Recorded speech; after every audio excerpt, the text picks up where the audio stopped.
आखिरकार प्रशासन ने बोर्ड लगाने के बावजूद भी इतनी भीड़ क्यों जमा हुई और ये हादसा क्यों हुआ, ये जान लेते हैं। अपने स्थानीय रिपोर्टर है नजीब मुल्ला जी, उनसे बातचीत करके जान लेंगे। नजीब, क्या लगता है, आप इतने सालों से यहाँ पे कवरेज कर रहे हैं, यहाँ पे जिस प्रकार की भीड़ हो गई, प्रशासन ने बोर्ड भी लगाया है और यहाँ से बाइक जाने के लिए भी बनाई की गई, तो ऐसे में आपको क्या लगता है कौन जिम्मेदार?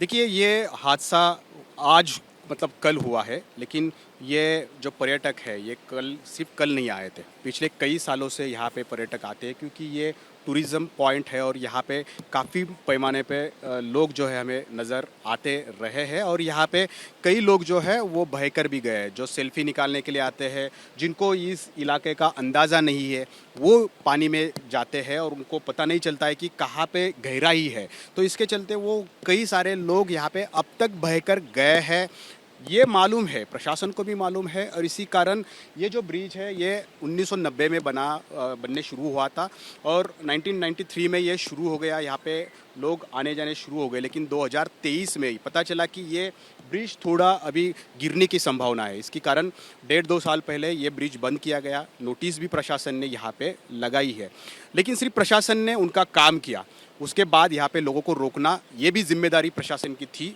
लोग उतने यहाँ पे प्रशासन के दिखाई नहीं देते हैं। दूसरी बात यह है कि 200 से 300 लोग रोज़ यहाँ पे नज़र आते हैं, तो ये 2 या 3 प्रशासन के लोग कैसे उनको रोक पाएंगे। और जिम्मेदारी लोगों की भी है, क्यों हम जान से खेलेंगे।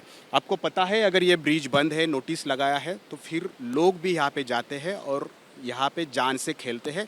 और कल यही हादसा हुआ, लोग जान से खेल रहे थे और ब्रिज गिर गया, जिसमें 4 लोगों की जान गई।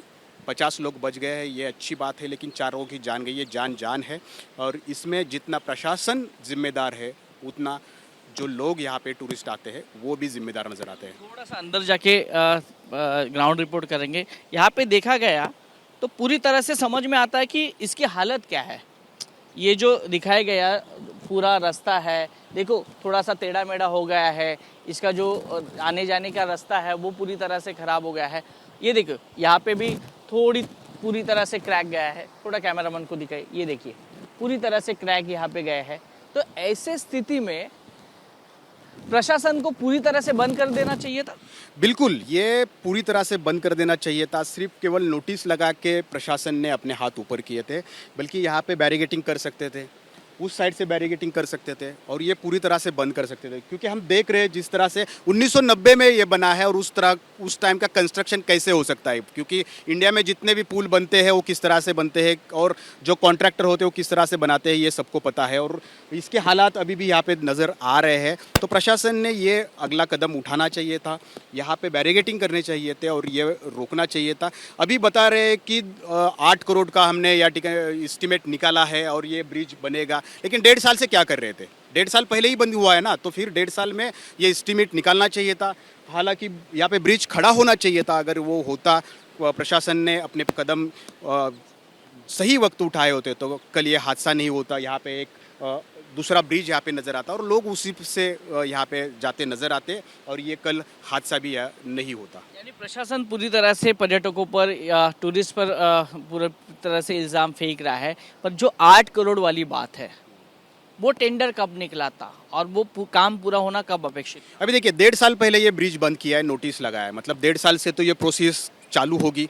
तो 10 जून को टेंडर निकला है, ऐसे यहाँ के प्रांताधिकारी बोल रहे हैं कि 10 जून को टेंडर निकला है, वर्क ऑर्डर निकली है, लेकिन काम अभी भी शुरू नहीं है। अभी वो बता रहे हैं कि ये सार्वजनिक बांधकाम विभाग के तरफ से ये ब्रिज बनने वाला है। अब वो उनके तरफ सरकारी आंसर सभी दिया जा रहा है, ये इसके तरफ हाथ दिखाएगा, उसके तरफ हाथ दिया जाएगा, लेकिन जान तो लोगों की गई है, 4 लोगों की जान गई है। ये उंगलियां दिखाने से जान नहीं बच पाएगी, ये काम होना ज़रूरी था। 8 करोड़ का अगर इसके लिए एस्टीमेट है तो फिर काम क्यों नहीं हो रहा है? अभी काम शुरू हो जाएगा। की भौगोलिक परिस्थिति हमको समझा दीजिए कि यहाँ से जो लोनावला से पानी आता है, डैम से, इंद्रायणी नदी से जुड़े हुए ये अलग अलग भागों में जाता है। ये गांव का कैसा भौगोलिक क्या है? ये रोज आते जाते ये लोनावला के वहाँ से इस नदी का उगम जो है वहाँ से होता है और ये सारा रूरल एरिया से आता है। आगे जाके देहू है, आलंदी है, जहाँ पे संत हाँ तो तीर्थ क्षेत्र माना जाता है, वहाँ से नदी बहते हुए जाती है। पूरा ग्रामीण एरिया से ये नदी जाती है और इस नदी पे काफ़ी सारी खेती बाड़ी लोगों की है। इसके कारण ये नदी पे आजू बाजू में आने वाले लोगों की संख्या बड़ी पैमाने पे होती है। कई जगह पे हमने देखा है कि लोग इसमें बहते हुए नज़र आते हैं। छोटे छोटे ब्रिज होते हैं, ये थोड़ा हाइट पे तो ब्रिज है, लेकिन कई ब्रिज ऐसे हैं कि जो नदी के ऊपर केवल 5 या 6 फीट होते हैं, जो बारिश के दौरान उस पे से पानी जाता है और फिर वहाँ से लोग बाइक लेकर जाते हैं, कार लेकर जाते हैं और फिर वो भी बहते हैं। लगभग 3 साल पहले ही यहाँ से करीबी एक इंद्रायणी नदी पे ही एक कार जो है वो नदी में गई थी, बह गई थी, उसमें भी लोगों की जान चली गई थी। तो कई सारे लोगों का, इसमें खेतीबाड़ी करने वाले लोगों का जो है इस नदी से काफ़ी सारे वो जुड़े हुए हैं। इसके कारण उनका आना जाना यहाँ पे होता है और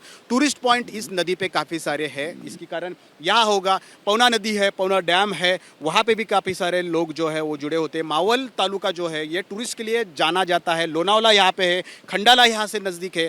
तो इसके कारण यहाँ पे प्रशासन ने जागरूक रहना बहुत ज़रूरी बात है। केवल ऐसे बोर्ड लगा के और ऐलान करके कुछ नहीं होगा, तो वहाँ पे कदम उठाना बहुत ज़रूरी है। बात दोनों तरफ से है। प्रशासन टूरिस्ट के ऊपर इल्ज़ाम लगा रहा है और टूरिस्ट ये बोल रहे हैं कि अगर पूरी तरह से ये बंद होता तो ये हादसा ही नहीं होता। यहाँ के जो लोकल लोग हैं वो यही बोल रहे हैं कि यहाँ पे सिर्फ बोर्ड लगाने से कुछ नहीं होता, अगर बंद करना था तो पूरी तरह से इसको आइसोलेट करना चाहिए था, ताकि ये घटना है इस ब्रिज पे कोई आ ही नहीं सके।